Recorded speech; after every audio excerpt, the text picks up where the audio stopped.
Bonjour à tous, donc aujourd'hui je vais vous apprendre à faire cette jolie petite pochette. Seulement cette fois-ci je vais je vais vous expliquer comment faire ça, comment faire le point écrevisse. Et ça c'est pour téléphone et c'est bien, c'est pas mal. Voilà, c'est un peu le même style de pochette que j'avais fait, mais le point est différent. Donc, je vais vous expliquer ça tout de suite. Je commence donc avec un fil, c'est du 3 mm, un crochet 3 mm. J'utilise quasiment toujours la même chose, avec donc 2 couleurs de pelote. Je vais vous montrer ça tout de suite. Donc je vais commencer par faire un nœud coulant. Ensuite, je vais venir faire 17 mailles en l'air. Donc c'est la petite différence avec celui que j'avais fait la dernière fois. Donc 5, 8.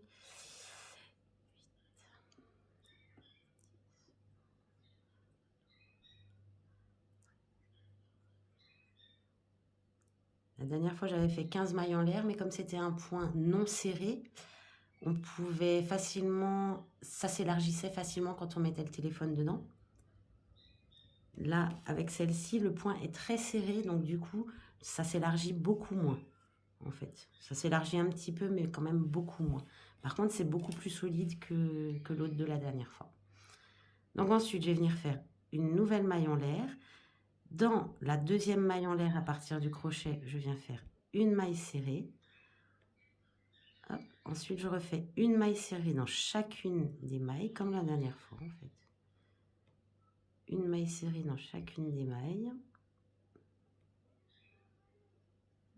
On va refaire la même chose. Donc, dans toute la maille chaînette qu'on vient de faire.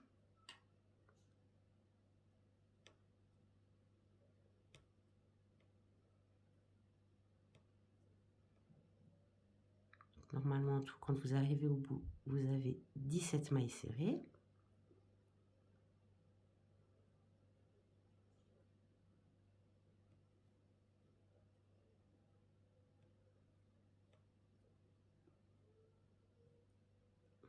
Là. On arrive dans la dernière.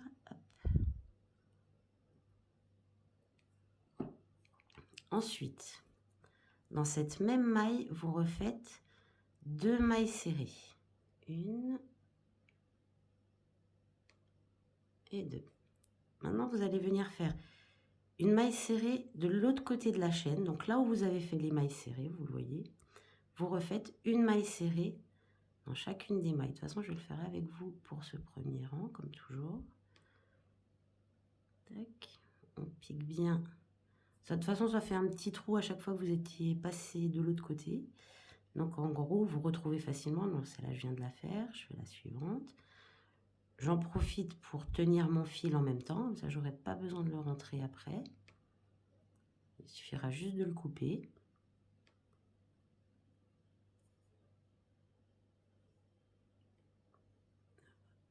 À chaque fois, j'espère que vous voyez bien.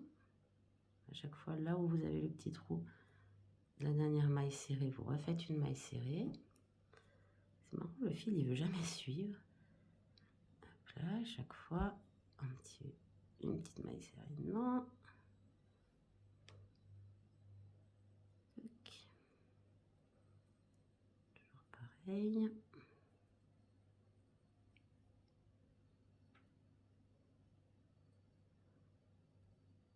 On est presque au bout. Je tire un petit peu. Tac. Ensuite, ici. Et alors, ici. Hop. Et dans la dernière ici, alors, on voit ici. Là, on voit la maille en l'air qu'on avait laissée. Et ça, c'est la maille serrée ici. Donc, dans celle-ci, on refait 2 mailles serrées. 1 et 2. Et la maille en l'air qu'on avait laissée, souvent, elle est un peu cachée. Donc, je ne sais pas si vous voyez bien. Juste ici, je vais venir faire une maille coulée.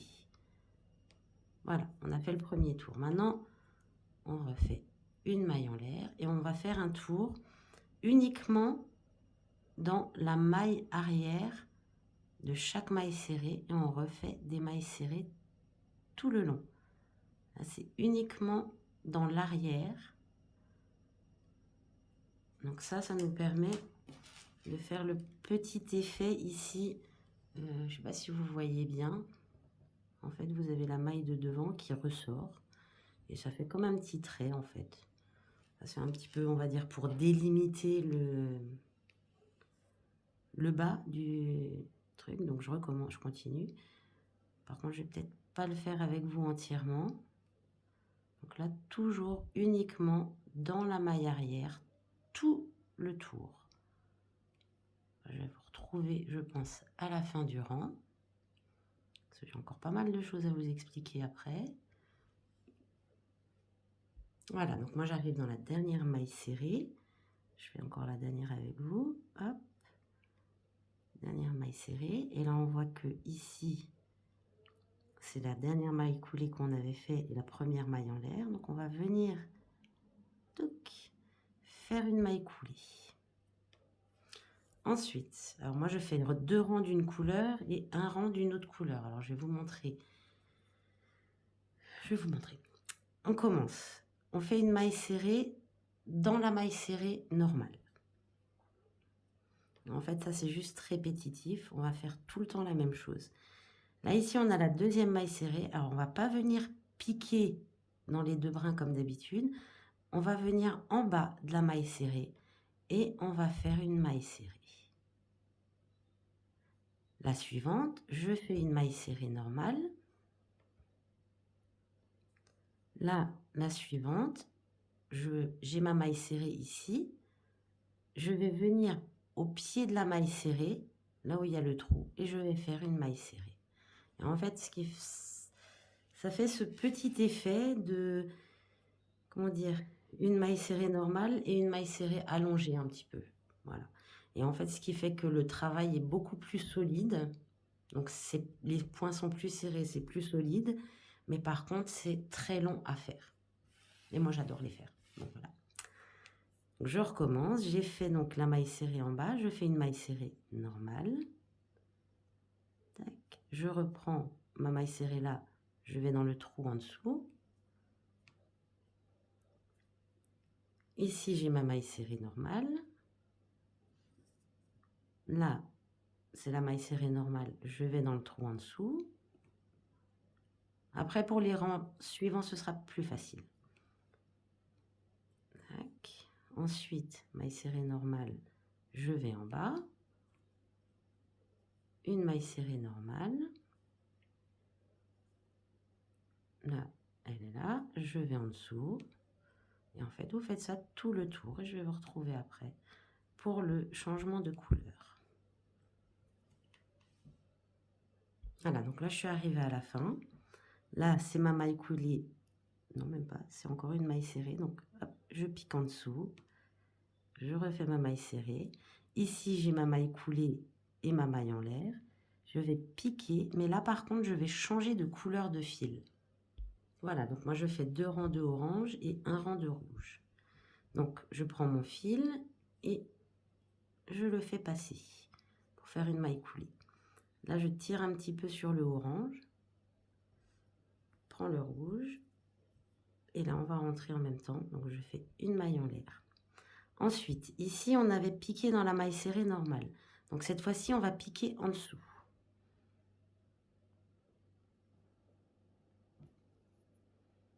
Je ne vais pas rentrer tous les fils, je vais vous montrer, puis ce sera plus simple. Là, on avait piqué en dessous, donc on fait une maille serrée normale. On fait l'inverse de tout à l'heure. Là, on avait fait une maille serrée normale, donc on va venir piquer en dessous. Hop là. Là, une maille piquée en dessous, donc on va venir faire une maille serrée normale. Et on va faire ça tout le tour avec la couleur rouge. Pour moi, donc en dessous. Maille serrée en dessous, donc on fait une normale. Après, ça, vous pouvez combiner les couleurs, par exemple faire de rouge, de orange, de rouge, de orange. Ça fait un autre motif et c'est très joli aussi. Donc là, j'ai piqué normal. Je vais piquer en dessous. Tac. Je pique normal.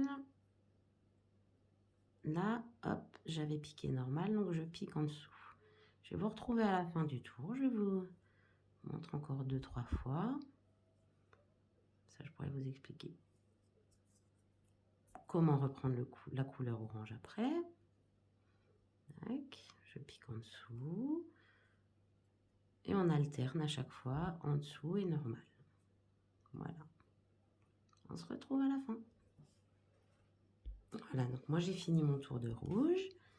Là, on voit bien la maille en l'air qu'on avait fait avec le fil rouge. Donc, je vais venir piquer dedans. Et là, maintenant, je vais de nouveau changer de couleur. Donc, je reprends mon orange que je n'avais pas coupé. De toute façon, bon, je vous l'aurais dit si je l'avais coupé. Et je viens faire une maille coulée. Je resserre un petit peu le fil rouge. Et ce que je fais aussi, par contre, à chaque première maille, donc je refais une maille en l'air, je cale mon fil rouge en même temps. Donc là, on avait fait une maille allongée, on va dire. On refait une maille serrée normale. Je prends juste une fois mon fil rouge, juste un petit peu pour le tenir en fait. Et maintenant, je vous remontre, et là on verra, je pense, pas mal la différence. Donc ça, c'est une normale, je vais venir piquer en dessous. Hop, et une maille serrée. Là, une allongée, je pique normale. En fait, vous allez faire ça tout le long. C'est pour ça que c'est assez long, à cause des changements de couleur. Piquer en dessous, piquer au-dessus. Il faut continuer ça comme ça tout le long. Et moi, je vais vous montrer la fin. Alors la fin, comme j'ai commencé avec du orange, je finis les 2 derniers rangs avec du orange. Et je vous remontre le point écrevisse, comme je l'avais fait la dernière fois. Et après, je vous montrerai comment accrocher ça. Mais c'est facile aussi. Donc ça va. En dessous. Voilà, donc maintenant, je vais vous laisser finir votre travail, qui est franchement assez long, mais c'est tellement joli. Voilà, à tout de suite. Donc voilà, moi j'ai fini ma pochette. Maintenant, je vais juste faire un rang d'écrevisses. Bon, je vous l'avais montré sur le dernier. Allez, on ne fait pas de blabla. Je fais une maille en l'air. Et pour le rang écrevisse, on va venir travailler derrière. Donc, on ne prend pas la maille devant, on prend la maille derrière. Je pique derrière, je fais un jeté, je passe à travers mes 2 boucles et je refais un jeté.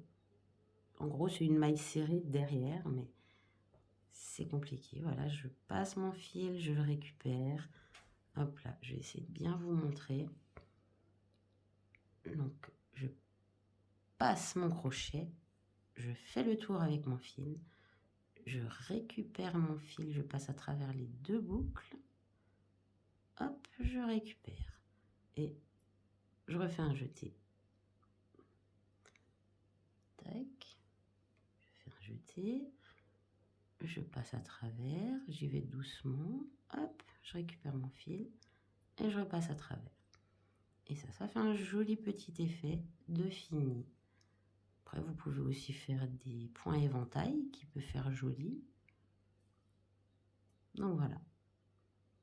Je vais vous montrer après comment accrocher les fils pour faire la petite anse. Voilà, donc je vous retrouve à la fin. Donc voilà, moi j'ai fini ça. Je tire mon fil, je viendrai le rentrer tout à l'heure. Maintenant, pour faire la anse, je vais venir bien mettre mon travail à plat. Je vais prendre mon fil orange avec mon fil rouge. Tac. Il faut juste que je récupère le rouge.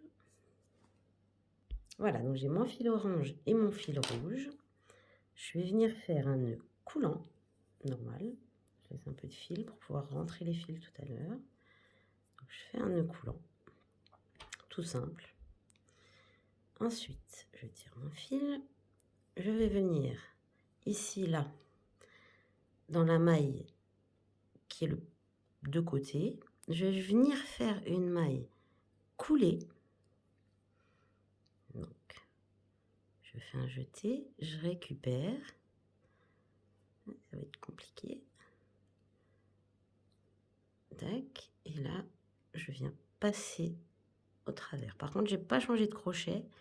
Donc du coup, comme si vous avez 2 fils, c'est un peu plus compliqué de... Enfin, c'est moins facile, disons, de faire des mailles en l'air. Donc maintenant, je vais faire tout simplement des mailles en l'air.